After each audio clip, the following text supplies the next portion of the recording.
గోవింద గోవింద గోవింద గోవింద.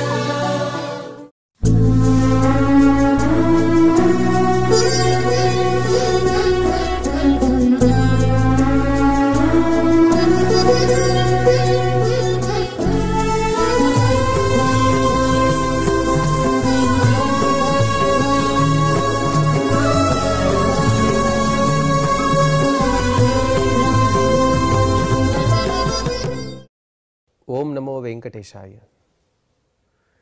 కలియుగ ప్రత్యక్ష దైవమైన శ్రీ శ్రీనివాస పరబ్రహ్మ యొక్క దివ్యానుగ్రహ విశేషం చేత తిరుమల తిరుపతి దేవస్థానం వారు నిర్వహించే అనేక ధార్మిక కార్యక్రమాల్లో భాగంగా ప్రతిరోజు మనం శ్రీమన్ మహాభారతాంతర్గత అరణ్య పర్వంలోని విశేషాలను తెలుసుకుంటూ ఉన్నాము. అందులోనూ కూడా తీర్థయాత్రలను వివరిస్తూ లోమశ మహర్షి గారు ఇప్పుడు అష్టావక్ర మహర్షి యొక్క వృత్తాంతాన్ని తెలుపుతూ ఉన్నారు. అందులో పూర్వం మనం అష్టావక్ర మహర్షి యొక్క తండ్రి గారైనటువంటి కహోడ మహర్షిని వంది అని చెప్పబడే జనక మహారాజు యొక్క ఆస్థానంలో ఉండే విద్వాంసుడు నీటిలో ముంచేశాడు. అది తెలుసుకున్నటువంటి అష్టావక్రుడు తన మేనమామైనటువంటి శ్వేతకేతుతో సహా జనకరాజ పట్టణానికి బయలుదేరాడు అనే విషయాన్ని మనం విన్నాం. ఇక ఈరోజు ప్రవచన కార్యక్రమాన్ని మనం మంగళ పద్యాన్ని పలుకుతూ ప్రారంభించుకుందాం. నారాయణం నమస్కృత్య నరం చైవ నరోత్తమం దేవీం సరస్వతీం వ్యాసం తతో జయముదీరయేత్. శ్రీ గురుభ్యో నమః. హరి ఓం. మేనమామ మరియు మేనలుడైనటువంటి అష్టావక్ర మహర్షి అలాగే శ్వేతకేతు మహర్షి వీరిద్దరు కూడా చిన్న వయసు వారు, దాదాపుగా 10 నుండి 12 సంవత్సరాల మధ్యవారు. వీరిద్దరు కూడా జనక మహారాజు యొక్క పట్టణానికి వచ్చి అక్కడున్నటువంటి యజ్ఞవాటికకు వెళ్తూ ఉన్నారు.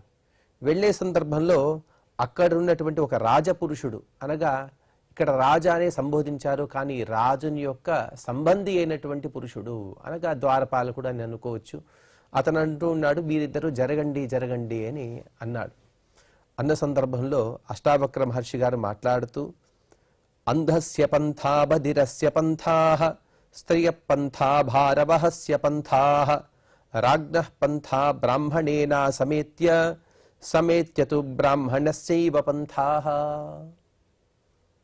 చాలా సామాన్య జ్ఞానం ఇలా ఉండాలి, ఏదో గ్రంథాలు చదివేశాం కాదు, సామాన్యమనే వ్యవహార జ్ఞానం ఇలా ఉండాలి. విచక్షణాన్ని మనం వింటూ ఉంటాం, లేకపోతే మనం నేర్పవలసిన విలువలు అని అంటూ ఉంటాం.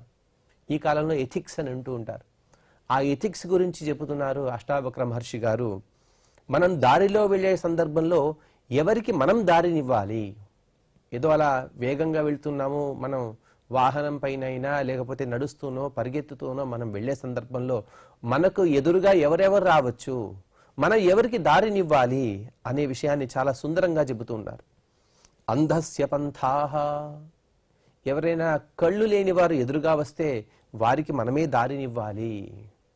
బధిరస్య పంథాః, ఎవరైనా మూగవారు, మాటలు రానివారు, ఎందుకంటే వారు జరగండి అని చెప్పలేరు, అటువంటి వారికి మనమే దారినివ్వాలి.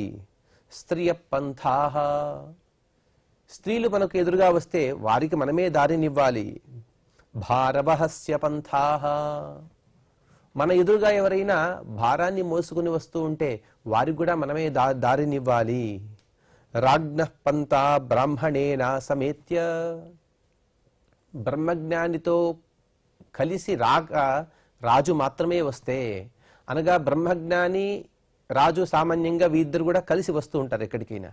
కానీ ఒక్కొక్క సందర్భంలో రాజుగారు మాత్రమే వస్తూ ఉండొచ్చు. అటువంటి సందర్భంలో రాజుకే మార్గాన్ని ఇవ్వాలి మనం. కానీ ఒక్కొక్కసారి బ్రహ్మజ్ఞానితో సహితముగా రాజు వస్తే అందులో మొట్టమొదటిగా మనం బ్రహ్మజ్ఞానికే దారినివ్వాలి. అంటే ఇక్కడ సామాన్యంగా మొట్టమొదటిగా మనం చూసుకుంటే అన్ని చోట్ల కూడా ఎవరైనా అంగవికలులు వారికి మనం ఎక్కువగా ప్రాశస్త్యాన్ని ఇవ్వాలి. వారికన్నా ఎక్కువ ప్రాశస్త్యాన్ని మనం బ్రహ్మజ్ఞానికి ఇవ్వాలి, బ్రహ్మజ్ఞానాన్ని పొందిన వారికి ఇవ్వాలి అని ఈ అష్టావక్ర మహర్షి గారు చెప్తూ ఉన్నారు. అంటే వీరికందరికి కూడా దారిని ఇవ్వాలి కదా, కానీ నీవేం చేస్తున్నావు ఓ ద్వారపాలక, మమ్మల్ని జరగు జరుగుని నీవు అంటున్నావు, కానీ నా శరీరంలో 8 వంకరలు ఉన్నాయి, 8 వక్రాలు ఉన్నాయి. అంటే నేను కూడా అంగవికలుడినే, అటువంటి నాకు నీవే దారినివ్వాలి కానీ నీవే నన్ను జరగమంటే నేను ఎక్కడికి వెళ్ళను? నాకు ఏ కాలు కానీ సరిగ్గా అనగా మీరెంత వేగంగా అయితే పరిగెత్తగలరో అలా వేగంగా నేను వెళ్ళలేను, కాబట్టి నీవే నాకు దారినివ్వమని అష్టావక్ర మహర్షి గారు చాలా సుందరంగా చెప్పారు. అంటే ఇక్కడ మనం కొంత ఆలోచించాలి. కహోడ మహర్షి మరియు అష్టావక్ర మహర్షి ఇద్దరు కూడా యజ్ఞవాటానికి వచ్చారు. యజ్ఞవాటానికి వస్తే ఇదెవరు అనగా యజ్ఞవాటం బయటే ద్వారపాలకుడు ఆపలేదు. యజ్ఞవాటం అనేది లేకపోతే యజ్ఞభూమి ఏదైతే ఉంటుందో అది చాలా విస్తారంగా ఉంటుంది, చాలా పెద్దది. బయట అందరూ వెళ్ళవచ్చు, అందరూ రావచ్చు, అక్కడ ఎవరు కూడా ఎవరిని ఆపలేరు. కానీ అందులో కొన్ని భాగాలు ఉంటాయి. ఉదాహరణకి భోజనశాలలు ఉంటాయి, అక్కడ ఎవరైనా వెళ్ళవచ్చు.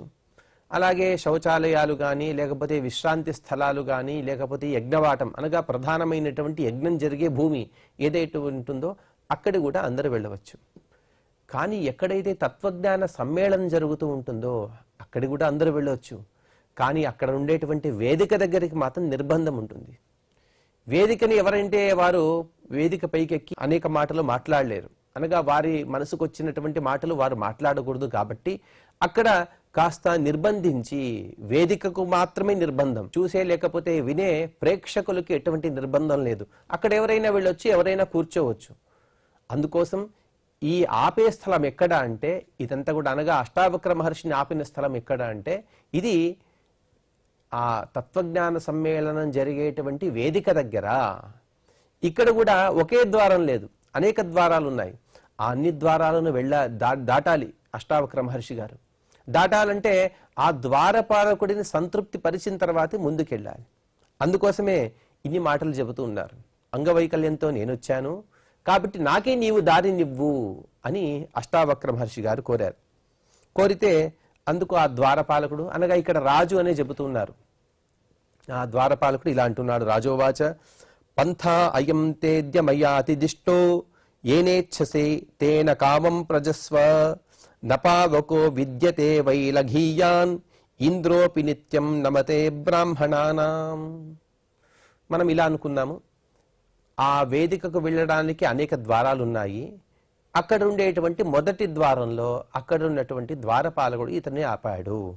ఆపిన తర్వాత ఎప్పుడైతే ద్వారపాలకుడికి అష్టావక్ర మహర్షి గారు చెప్పారో వెంటనే ఆ ద్వారపాలకుడు దారినిచ్చేశాడు. పంథా అయం తేద్య మయాతిదిష్ట, అదిగో నీకు నేను దారినిస్తున్నాను, నీవు లోపలికెళ్ళి ఏమైతే చేయాలనుకున్నావో ఆ పనిని చేసుకో. ఎందుకు అంటే నీవేదో చిన్న బాలకుడిగా కనబడుతున్నావు. నపావకో విద్యతే వైలఘీయాన్, చూడడానికి చిన్న అగ్నికణం ఉంటుంది, నిప్పురవ్వ ఎంత ఉంటుంది, చాలా చిన్నగా ఉంటుంది, కానీ అది మాత్రం మొత్తాన్ని దహిస్తుంది. ఎలాగో అలాగే నీవు కూడా బ్రహ్మజ్ఞానివి కాబట్టి నీ మొహంలో నాకు బ్రహ్మవర్చస్సు కనబడుతుంది కాబట్టి నీ వంటి బ్రహ్మవర్చస్సు కలిగిన బ్రహ్మజ్ఞానులను ఇంద్రోపి నిత్యం నమతే, సాక్షాత్తు దేవేంద్రుడు కూడా నమస్కరిస్తాడు. కాబట్టి అదిగో నేను నీకు దారినిస్తున్నాను అని చెప్పాడు. చెప్పిన తర్వాత ఇంకా ముందుకెళ్ళాడు అష్టావక్ర మహర్షి గారు. వెళ్ళిన తర్వాత అక్కడ అష్టావక్రుడు ఇలా చెబుతున్నాడు, హే ద్వారపాలక, ఇక్కడ ఇంతదాకా కూడా రాజా రాజా అని సంబోధించిన అష్టావక్ర మహర్షి గారు హే ద్వారపాలక అని పిలిచారు. అంటే ఇక్కడెక్కడా కూడా ఇన్ని ద్వారాలను దాటారని చెప్పలేదు, కానీ ఆ ద్వారపాలకునికి ఉన్న సంబోధన వేరు, ఈ ద్వారపాలకుని చేసేటువంటి సంబోధన వేరు. అక్కడ రాజన్నని చెప్పారు, ఇక్కడ హే ద్వారపతే అని అష్టావక్ర మహర్షి గారు చెబుతున్నారు. కాబట్టి ఆ ద్వారం వేరు, ఈ ద్వారం వేరు అని మనం అనుకోవాలి. ఆ ద్వారపాలకుని గురించి అతన్ని సంబోధిస్తూ, హే ద్వారపతే, నీ యజ్ఞాన్ని అనగా ఈ రాజుగారు చేసేటువంటి యజ్ఞాన్ని చూడడానికి సంధిదిక్షు, చక్కగా చూడాలని ఒక ఆశతో మేము వచ్చాము. మాకెంతో కుతూహలం ఉన్నది. మేము మీకు అతిథులము, అతిథి దేవోభవ అని అంటూ ఉంటాం కదా, ఆ దైవ స్వరూపంగా మేమిద్దరం వచ్చాము కాబట్టి నీ అనుజ్ఞను మేము కోరుతున్నాము. అందుకోసం నీవు మాకు దారినివ్వమని ఆ అష్టావక్ర మహర్షి గారు అడిగారు.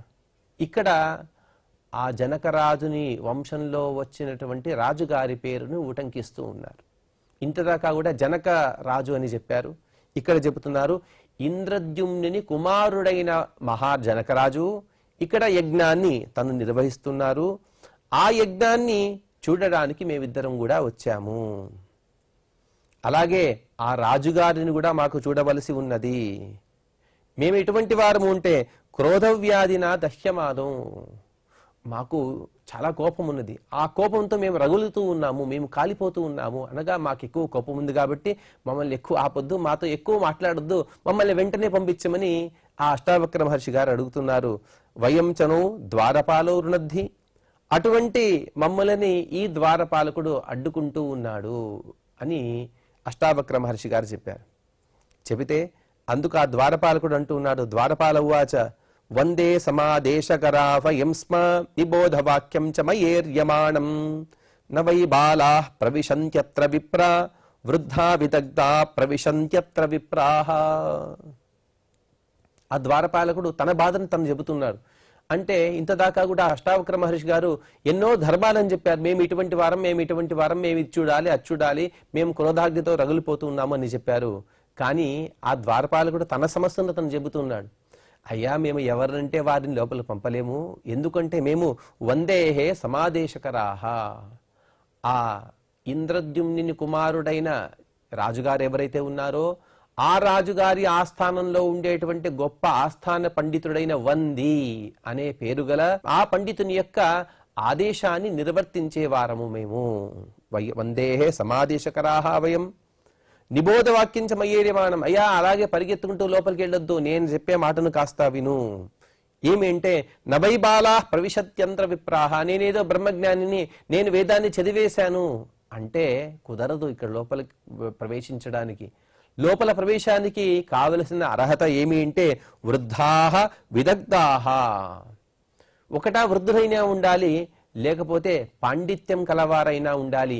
ఈ రెండు కూడా మీకు లేవు కాబట్టి మీరు కాస్త వెనక్కి వెళ్ళండి అని ఆ ద్వారపాలకుడు చెప్పాడు. అంటే లోపల ప్రవేశానికి ఆ రెండు యోగ్యతలు ఏవైతే ఉన్నాయో, అర్హతలు ఉన్నాయో, ఆ రెండు అర్హతలు లేవు కాబట్టి మీరిద్దరు కూడా కాస్త వెనక్కి తొలగండి అని ఆ ద్వారపాలకుడు చెప్పాడు. చెబితే అందుకు అష్టావక్ర మహర్షి గారు చాలా సుందరంగా సమాధానాన్ని ఇస్తూ యద్యత్ర వృద్ధేషు కృత ప్రవేశః యుక్తం ప్రవేష్టం మమ ద్వారపాల వయం హి వృద్ధాశ్చరిత వ్రతాశ్చ వేద ప్రభావేన సమన్వితాశ్చ.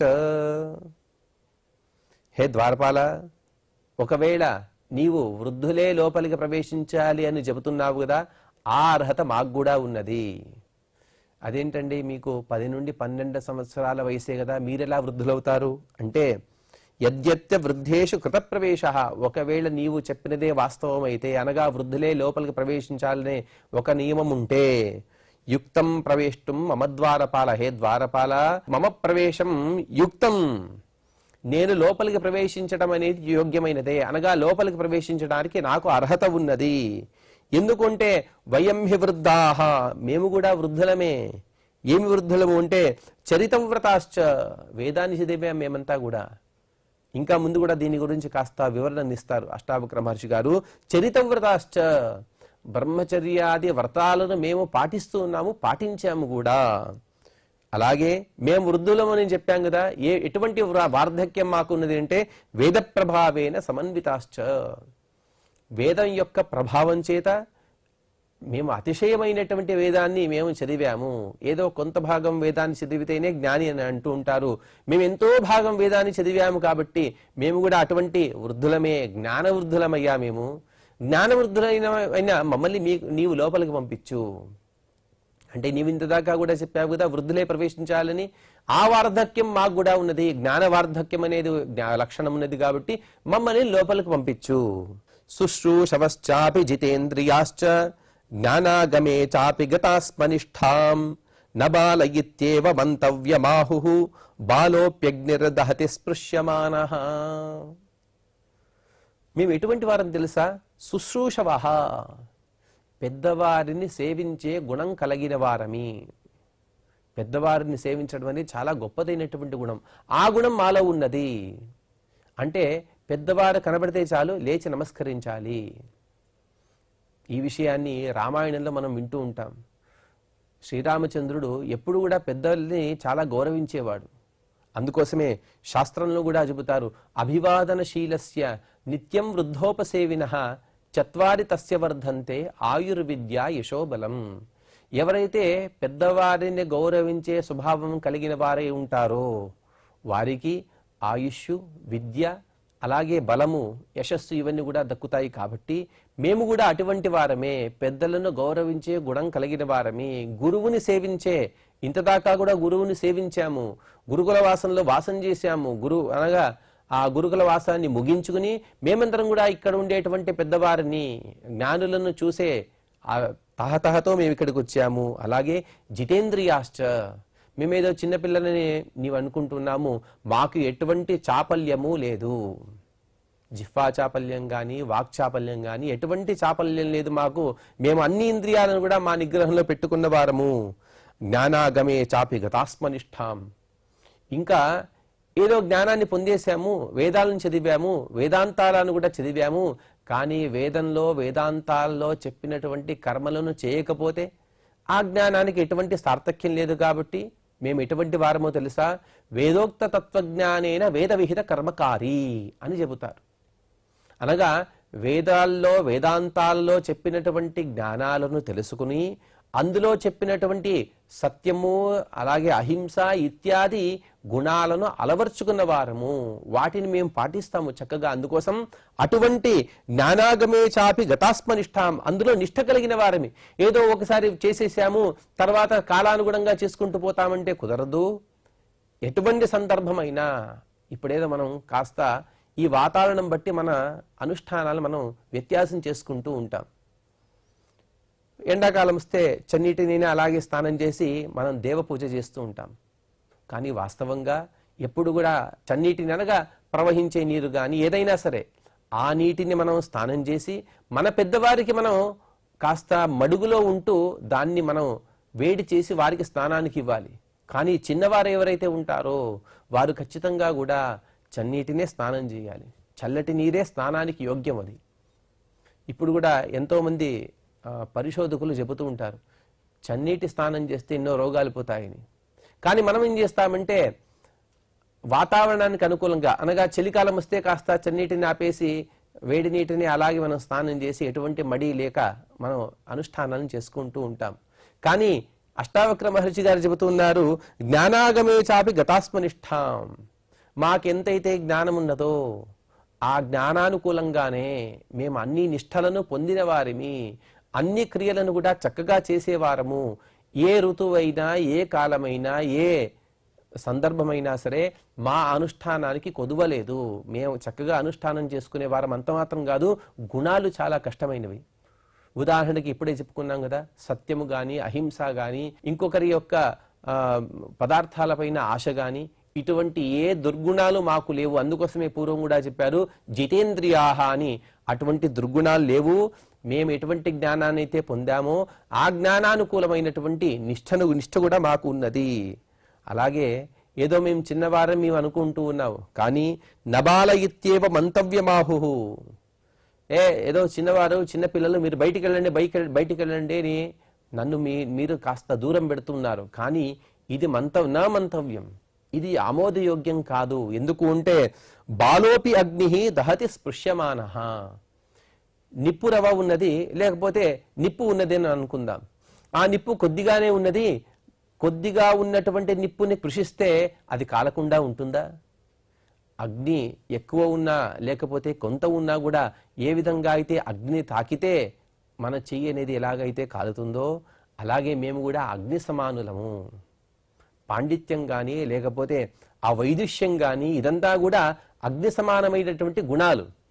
ఇందులో వయోభేదం లేదు. కాబట్టి అటువంటి వేదాంతాలను తెలుసుకున్న వారము, అలాగే తదనుగుణమైనటువంటి క్రియలను కూడా చేసేవారము. ఆ గుణాలు కూడా మాకున్నాయి కాబట్టి మమ్మలను బాలకులు అని కించపరచకుండా మమ్మల్ని లోపలికి పంపించు అని అష్టావక్ర మహర్షి గారు అడిగే సందర్భంలో ఆ ద్వారపాలకుడు కూడా చాలా సుందరమైనటువంటి ప్రశ్నను అడుగుతూ ఉన్నాడు. ద్వారపాల ఉవాచ సరస్వతీ మీరయ వేదజుష్టాం ఏకాక్షరం బహురూపాం విరాజం అంగాత్మానం సమవేక్షస్వ బాలం కిం శ్లాఘసే దుర్లభో వై మనీషి. చాలా కఠినమైనటువంటి శ్లోకాన్ని తను చెబుతూ ఉన్నాడు. అతను చెప్పే విషయం ఏంటంటే, హే అంగ, హే బాలకుడా. అంగ అని సాధారణంగా పురుషుల యొక్క ప్రయోగం. అనగా పురుషులని సంబోధించవలసి వస్తే అప్పుడు అంగ అని పిలుస్తుంటారు. హే బాలకుడా. ఇక్కడ అంగ అంటే అర్థం ఏంటంటే చిన్నవాడు అని అర్థం. హే చిన్నవాడు అనగా హే బాలకుడా, నీవు ఆత్మానం బాలం సమవేక్షస్వ. నీ వయస్సును గురించి నీవు ఆలోచించుకో. నీవు ఇంకా చిన్నవాడివి, నీ గురించి నీవు చూసుకోసారి అని ఆ ద్వారపాలకుడు అంటూ ఉన్నాడు. ఆత్మానం సమవేక్షస్వ, నిన్ను నువ్వు చూసుకో, నీవింకా చాలా చిన్నవాడివి. సరే, అకస్మాత్తుగా నేను పెద్దవాడిని, నేను వేదాంతాలను చదివాను, అందులో చెప్పినటువంటి కర్మలను అనుష్ఠానం చేసేవాడిని అని నీవు అనుకునే సందర్భంలో ఉంటే, అలా నీకు నీవు వార్ధక్యాన్ని నీవు చెప్పుకునేదైతే, అలాగైతే నేను ఒక చిన్న పరీక్షను పెడతాను, ఆ పరీక్షలో నీవు నెగ్గితే నేను నిన్ను లోపలికి పంపిస్తాను. ఏమిటా పరీక్ష అంటే జుష్టాం. జుష్టాం అంటే శ్రేష్టమైనది, మునులు ఋషులు వీరందరూ కూడా సేవించినది. అలాగే బహురూపాం. బహురూపాం అంటే మంత్రము, అర్థవాదము ఇవే మొదలైనటువంటి రూపములు కలిగినది. మంత్ర శబ్దానికి అర్థం ఏంటంటే మనన త్రాణ కర్తృత్వం. ఏదైతే ఏ శబ్దాలను వాక్యాలను మనం మననం చేస్తామో, అనగా పలుమార్లు పలుకుతామో అది మనం రక్షిస్తుంది. దాన్నే మంత్రము అని అంటారు. మనన త్రాణ కర్తృత్వం, అటువంటి మంత్రము. లేకపోతే అర్థవాదము అని వ్యాఖ్యానకారులు నీలకంఠాచార్యుల వారు చెబుతారు. అర్థవాదము అంటే విధిబోధితార్థే ప్రాశస్త్య ప్రతిపాదకం అర్థవాద. విధిబోధితమైనటువంటి ఆ సందర్భంలో, ఆ వాక్యంలో దాని ప్రాశస్త్యాన్ని చెప్పేటువంటి వాక్యాలు ఏవైతే ఉంటాయో దాని అర్థవాదము అని అంటారు. అంటే విధి ఒకటి ఉంటుంది, దాని ప్రాశస్త్యాన్ని చెప్పే మరొక వాక్యాన్ని అర్థవాదం ఉంటారు. ఒక రకంగా చెప్పాలంటే దాన్ని వ్యాఖ్యానం అని కూడా మనం చెప్పొచ్చు. కానీ చివరికి చెబుతారు ఫలితోర్థ అని చెబుతారు. ఎందుకు ఇలా అంటారంటే, ఒక వాక్యానికి గాని లేకపోతే ఒక శ్లోకానికి గాని దాని తాత్పర్యానికి నిర్ణయం చేయాలంటే 6 రకాల పద్ధతులను చెబుతారు. అవేవి అంటే ఉపక్రమోపసంహారో అభ్యాసో పూర్వతాఫలం, అర్థవాదోపపత్తిశ్చ లింగం తాత్పర్య నిర్ణయ అని చెబుతారు. అంటే ఈ 6 రకాలుగా మనం ఒక వాక్యానికి లేకపోతే ఒక సూక్తానికి మనం అర్థాన్ని చెప్పవలసి ఉంటుంది. అటువంటి బహురూపం, మంత్రము, అర్థవాదము ఇటువంటి అనేక రూపములు కలిగిన. అలాగే విరాజం. విరాజం అంటే విశేషంగా కర్మకాండల కన్నా ఎక్కువ ప్రతిపాదించే. ఉదాహరణకి సాయం ప్రాతః త్రివారం సంధ్యాముపాసీత, సాయం ప్రాతః సమిధాం ఆదేహి, ఇవన్నీ కూడా విధి వాక్యాలు, అనగా కర్మకాండలను చెప్పేటువంటి వాక్యాలు. సామాన్యంగా ఈ వాక్యాల యొక్క అర్థాన్ని చూస్తే 3 సార్లు సంధ్యావందనం చేయాలి, 3 సంధికాలాలలో పరమాత్మను ఉపాసన చేయాలి. అలాగే ఉదయం మరియు సాయంత్రం ఈ 2 సందర్భాలలో అగ్ని యొక్క ఉపాసన చేయాలి అని మనకు అనిపిస్తూ ఉంటుంది. ఇది ఏ విధంగా అయితే కర్మలను బోధిస్తుందో దానికన్నా ఎక్కువ, అనగా ఇదంతా కూడా పరమ ముఖ్య వృత్తి అని అంటారు. పరమ ముఖ్య వృత్య అనగా ఎంత గాఢంగా అయితే విధిని బోధిస్తుందో, కర్మకాండల్లో మనకు చెబుతుందో దానికన్నా ఎక్కువగా ఏమని చెబుతుందంటే పరమాత్మ యొక్క సర్వోత్తమత్వాన్ని. పరమాత్మే సర్వోత్తముడు, ఆ పరమాత్మే సమస్త వేద ప్రతిపాద్యుడు ఇత్యాది అనేక విషయాలను ఈ వాక్యాలు చెబుతూ ఉంటాయి. అటువంటి ఆ విరాజం విరాజం అనగా కర్మకాండల కన్నా ఎక్కువ శోభిల్లే. ఏకాక్షరం సరస్వతీం ఈరయ్య, ఒకే అక్షరంతో కూడినటువంటి వేదాన్ని ఉచ్చరించు అని అడిగాడట. అంటే చాలా కఠినంగా ఉంటుంది. ఈ ద్వారపాలకుడు అడిగిన విషయం ఏమిటి అంటే, నీవు లోపలికి వెళ్ళాలి అంటే ఈ అన్ని లక్షణాలు, అనగా మునులందరూ కూడా సేవించినది, అలాగే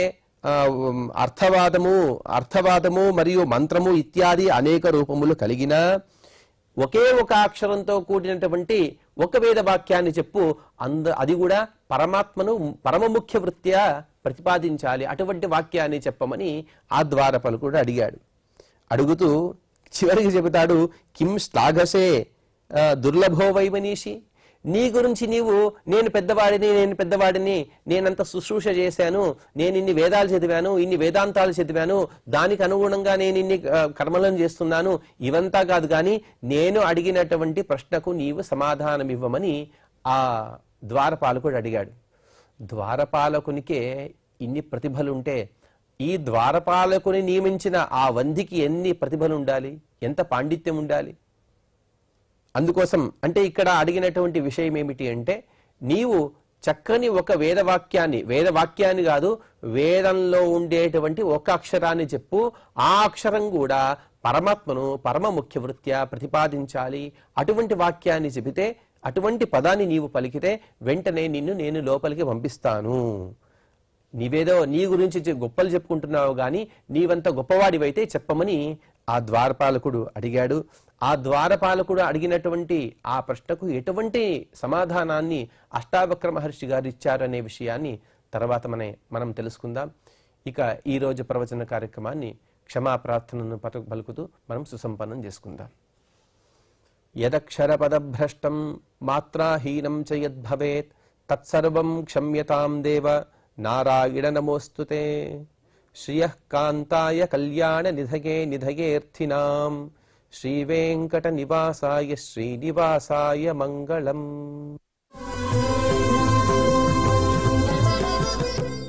ఓం